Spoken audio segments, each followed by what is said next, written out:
Welcome back, everyone. Today we are exploring a really intense and powerful section from Nietzsche's Thus Spoke Zarathustra called The Priests. This sounds fascinating.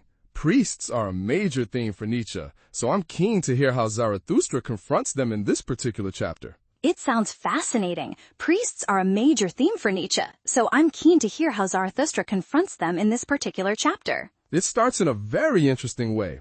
Zarathustra sees some priests and tells his followers to pass by them quietly, with their swords sleeping. So even though he calls them his enemies, his first instinct isn't to fight them directly. Why does he advise this kind of passive approach? He shows a complex mix of feelings. He acknowledges that many of them are heroes in their own right because they have suffered a great deal. That's a surprising amount of empathy. But does he think this suffering has made them better people? It sounds like there's a catch. There is. He says their immense suffering has twisted them, making them want to inflict that same suffering on others as a form of revenge. So their meekness and humility are actually a mask for a deep-seated desire for revenge.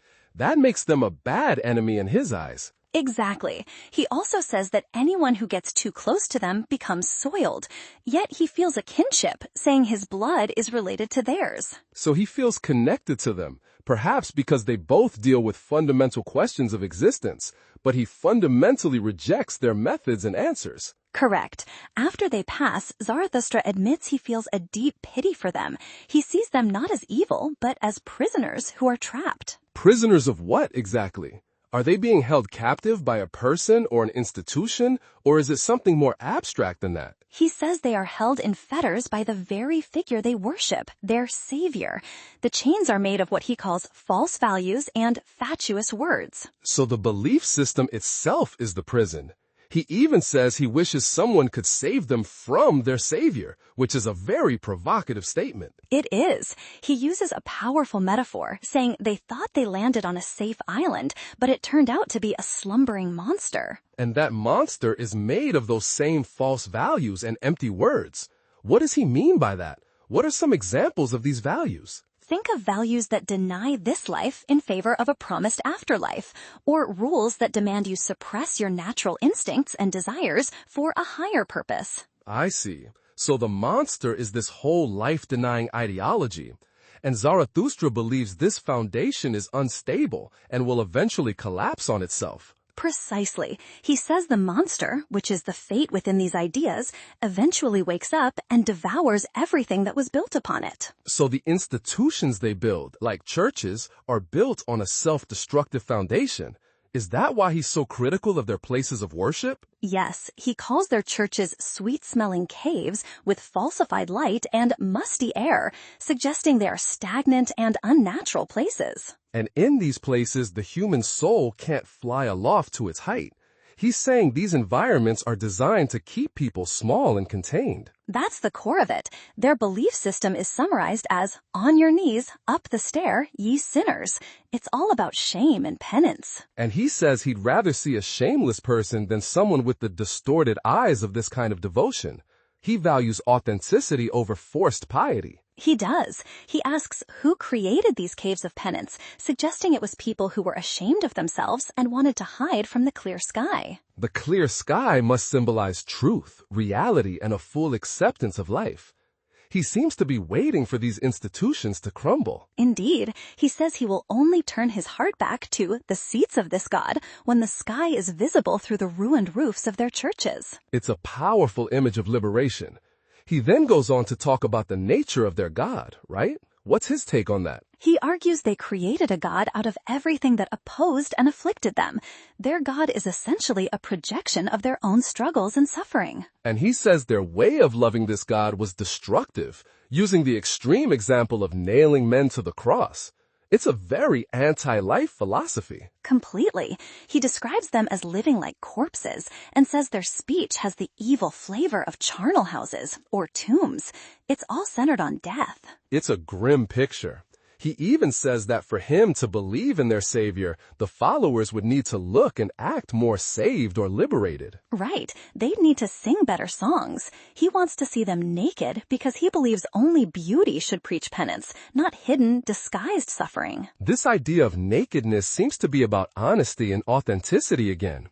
He's saying their whole system is built on a disguise that fails to convince. And he claims their saviors never came from a place of true freedom or deep knowledge.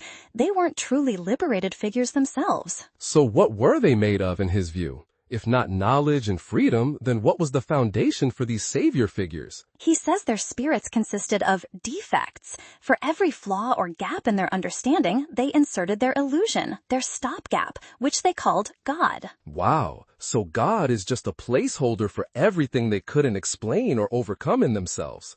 That's a radical psychological critique. It is. He also says their spirits were drowned in pity, and when they swelled with this pity, it always produced a great folly. Nietzsche was famously critical of pity, seeing it as a weakening emotion that prevents growth.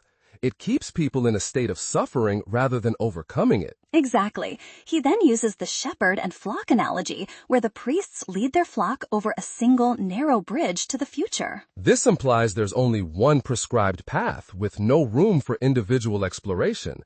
But he adds a twist, saying the shepherds are also part of the flock. Yes, they have small spirits themselves. They are just as trapped as their followers, even if they appear to be leading the way. And he gets even darker, saying they wrote their path in blood, teaching that truth is proven by blood.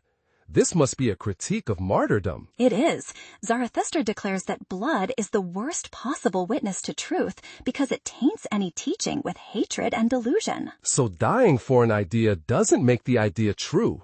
It just adds a layer of emotion and fanaticism that obscures the actual content of the teaching. Precisely. He says true teaching comes from one's own burning. It's a creative act that arises from within you, not something you die for. That's a key distinction.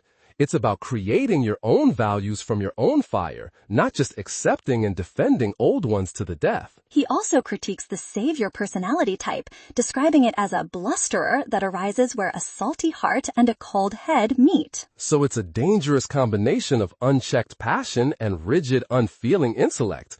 That sounds like a recipe for a fanatic. That's the idea, and he insists that to find the way to true freedom, we must be saved by something much greater than any of these saviors. Which leads us to his final, famous point. He talks about his search for something greater, for the Übermensch. Yes, and he concludes that he has never yet found one. He says he's seen the greatest and the smallest of men, and they are still too similar. And his final line is that even the greatest person he found was all too human. It's a call for humanity to transcend its current limitations. Exactly. It's not a condemnation of humanity, but a profound challenge for us to become something more, to finally overcome these old life-denying values. What a powerful and deeply critical chapter. It really dismantles the entire foundation of traditional religious morality from the ground up.